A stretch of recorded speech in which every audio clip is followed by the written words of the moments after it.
Have you ever wondered how currency prices are determined? Unlike the stock market, forex rates aren't fixed by a single authority.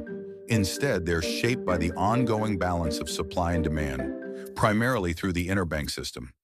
Supply refers to the amount of a currency available in the market, while demand reflects how many people want to use or hold that currency.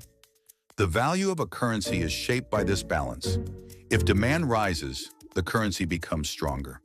If demand drops or supply increases, its value tends to fall. In the foreign exchange market, this relationship is more complex because it operates worldwide and without a single central marketplace.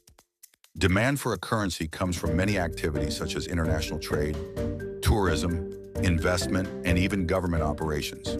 For instance, a company importing goods from Japan needs Japanese yen, and investors who want to buy assets in the United States must first obtain US dollars. These actions increase demand for those currencies, and supply depends on how much of a currency is circulating globally. Since supply and demand shift every day, currency values are always changing in the forex market. The interbank system is where real currency prices come from. Yes, supply and demand decide where the price wants to go, but the actual prices you see in the forex market are created inside the interbank system. The interbank system is made up of the world's biggest financial institutions, like global banks, central banks, and large financial corporations. These banks form the backbone of the forex market, and their quoted prices effectively set the benchmark for all other participants. Unlike a traditional stock exchange, the forex market doesn't have a single central building or physical location.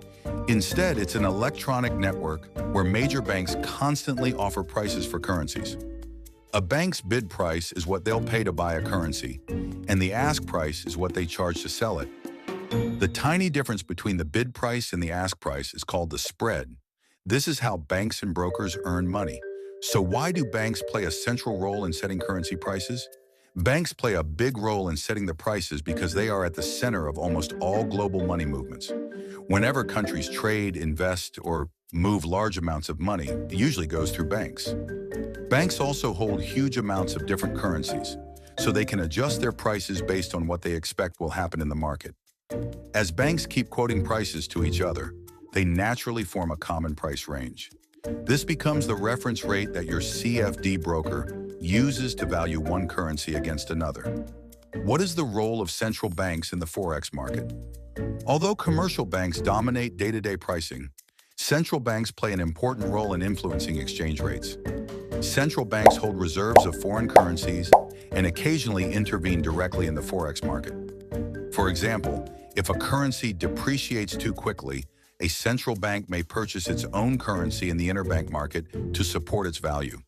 Alternatively, it may sell its currency if appreciation becomes excessive. Central banks also influence exchange rates indirectly through interest rate policies. Higher interest rates often attract foreign investment, raising demand for the domestic currency. Lower rates may reduce attractiveness and weaken the currency. Even if a central bank does not intervene directly, its policies and statements shape the expectations that banks incorporate into their price quotations. How do market sentiment and expectations influence currency values?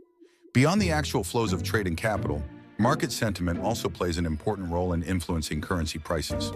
Banks not only react to current supply and demand, but also consider what might happen in the future.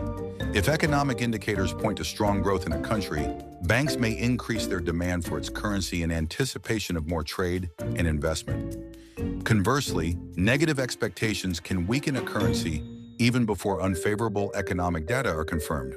This forward-looking aspect, shaped by psychology and collective judgment, helps explain why currencies often move quickly in response to news events such as GDP reports, political statements, or global crises. Now let's summarize everything on how currency prices are determined. The supply and demand for currencies flows into the market through the interbank system. The interbank system operates at the wholesale level, but its prices are transmitted quickly to retail participants through brokers and trading platforms. In this sense, while the average consumer or retail trader does not directly access interbank trading, the prices they see are grounded in the activity of the world's largest financial institutions.